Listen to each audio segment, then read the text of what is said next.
Hello students, कल हमने आपको लिसाजिस फिगर के बारे में बताया, कुछ इसके स्पेशल केसेस के बारे में बताया। इसके 3 केस बताए जिसमें जो थीटा की वैल्यू थी वह 0 या π/2 पुट करी थी, जिसमें जो हमारी जो शेप आई थी वह सर्कल आई थी और स्ट्रेट लाइन आई थी और जो आई थी वह। तो आज का हमारा topic progressive wave. Progressive waves को हम त्रिगामी तरंगें भी कहते हैं। इसमें प्रोग्रेसिव वेव्स हमारी 2 प्रकार की होती हैं। एक होती है ट्रांसफर वेव और दूसरी होती है लॉन्गिट्यूडिनल वेव। पहली होती है अनुप्रस्थ तरंगें, दूसरी होती है अनुदैर्ध्य तरंगें। जो हमारी अनुप्रस्थ तरंगें होती हैं, ट्रांसवर्स वेव्स होती हैं, वह उसका जो फिगर है वो यहाँ पर शो किया गया है। इसमें ये एक दूसरे के जो कण की जो संचरण की दिशा होती है उसके आपस में लंबवत होती हैं, 90 डिग्री के एंगल पर होती हैं। जैसे ये है, ये 90 डिग्री के एंगल पर होती हैं। ये इसकी डेफिनेशन देखते हैं। ट्रांसवर्स वेव्स अनुप्रस्थ तरंगें।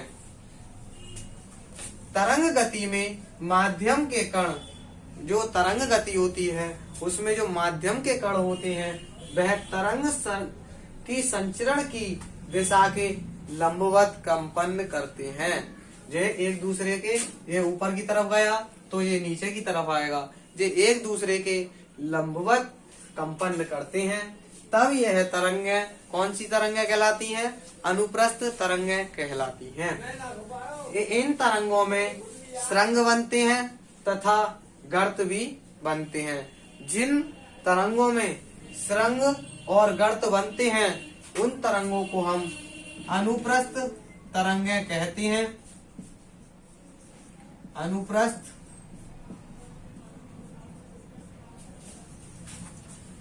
इसमें क्या बनते हैं? सुरंग व गर्त बनते हैं। उन तरंगों को हम अनुप्रस्थ तरंगें कहते हैं। आपकी दूसरी तरंग है अनुदैर्ध्य तरंग। इन वेव्स में जो होती है यह तरंग गति में माध्यम के कण, तरंग गति में माध्यम के कण तरंग की संचरण के, जो तरंग की जो संचरण होगी उसके अनुदिश होते हैं, तब संचरण के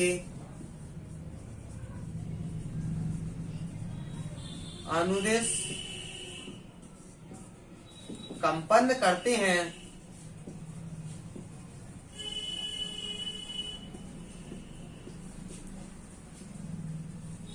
तब वह तरंगें अनुदैर्ध्य तरंगें कहलाती हैं। जैसे हमारी ध्वनि तरंग जो होती है वह अनुदैर्ध्य तरंग होती है। आइए देखते हैं इसका फिगर। यहाँ पर ये हमारी जो स्प्रिंग टाइम की जो वेव निकल रही है यह है हमारी अनुदैर्ध्य तरंग है। इसमें जो कण है, जो कण जो निकल रहे हैं वह संचरण की दिशा के अनुदिश निकल रहे हैं। इस वेव्स में हमारा संपीड़न तथा विरलन 2 बनते हैं। इन वेव्स में संपीड़न और विरलन दोनों बनते हैं। उन वेव्स को अनुदैर्ध्य तरंग कहते हैं। त्रिगामी तरंगें क्या होती हैं? त्रिगामी तरंग में जब कोई तरंग किसी माध्यम में संचरित होती है, जब कोई तरंग यहाँ पर किसी माध्यम में संचरित होती है तो माध्यम के कण जो अपनी माध्य स्थिति के परिता दोलन करने लगते हैं। जो कण है जो अपनी ही स्थिति में आपस में ही दोलन करते रहते हैं।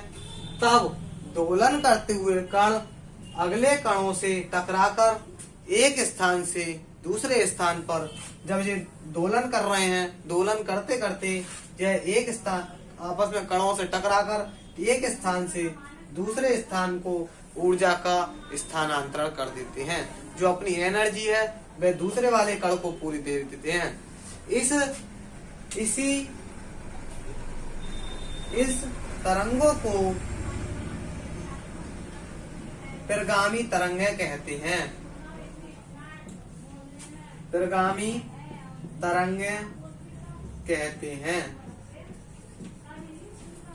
जब कोई तरंग किसी माध्यम में संचरित होती है, संचरित होने के बाद यह माध्यम के कण अपनी माध्य स्थिति में ही कंपन करते करते एक स्थिति से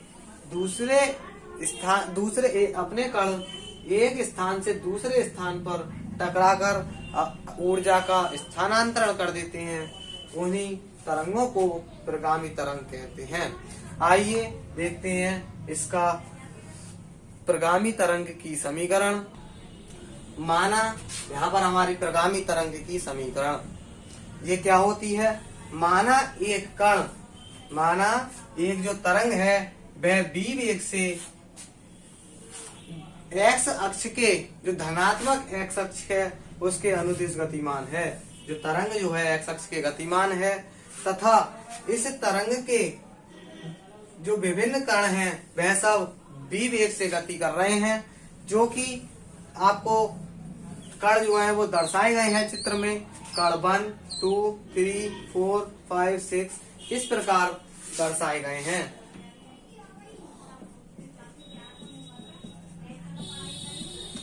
ये दर्शाए गए हैं। माना कण एक समान पर दोलन करना प्रारंभ करते हैं, तब यह x/b समय के बाद कण पर 8 पर पहुंच जाते हैं। यह कण जो गति करते हुए जो x/b समय में यहाँ पर कण 8 पर पहुंच जाता है, तब इसकी माना t समय में गति की समीकरण y equal to a sin omega t। यह हमारी पहली इक्वेशन आ गई। तब b कण पर जो t प्लस यह b कण पर तब कण 8 पर t प्लस x/b समय पर डिस्प्लेसमेंट वही होगा जो डिस्प्लेसमेंट कण का 8 पर पहुंचने पर हुआ था। तब जो कण की जो विस्थाप कण परपेंडिकुलर होगा किसके t माइनस x/b के। तब जो इसकी जो प्रगामी की गति की समीकरण आएगी वह होगी y equal to a sin t minus x/b omega. यह लंबवत होने के कारण इसकी इक्वेशन यह आएगी। इक्वेशन नंबर हमारी 2 हो गई। यही प्लेन प्रोग्रेसिव वेव्स की इक्वेशन है। तब हम जानते हैं ओमेगा इक्वल टू 2πn होता है। ओमेगा इक्वल टू 2πn होता है। तब हमने ओमेगा की वैल्यू यहाँ पर 2πn पुट करेंगे। इस इक्वेशन में n की वैल्यू हम लगाएंगे, ओमेगा की वैल्यू लगाएंगे। हम जानते हैं ओमेगा इक्वल टू 2πn। तब y equal to a sin 2πn t minus x/b। यहाँ पर जो ये इक्वेशन है हम फिर से हमें पता है b equal to n lambda होता है। n यहाँ पर हमें n की वैल्यू यहाँ पर से निकालनी है। n equal to b upon lambda. अब हम इस वाले वैल्यू को इस वाली इक्वेशन में पुट करेंगे, तब y equal to a sine 2 pi b upon lambda t minus x upon b। तब अब इसे नेक्स्ट पोजीशन पर हम b की मल्टीप्लाई अंदर दोनों फंक्शनों में कर देंगे, तब y equal to a sine 2 pi upon lambda, यहाँ पर b की मल्टीप्लाई करी तो bt minus b x upon b, b से बी कैंसिल होगा, तब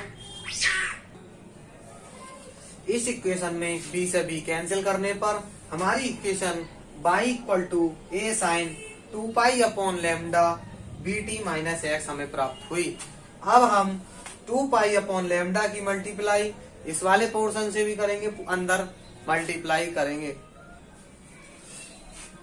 y equal to a sine 2 pi bt upon lambda minus 2 pi x upon lambda.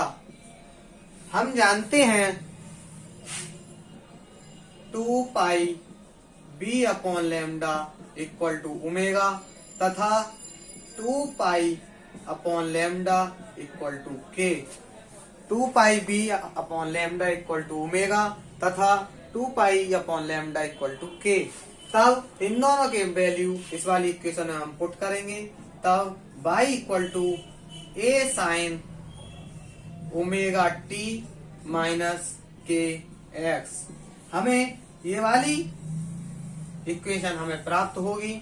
यही जो इक्वेशन होगी वह प्रोग्रेसिव वेव की होगी। यही इक्वेशन समतल प्रगामी तरंग की समीकरण है।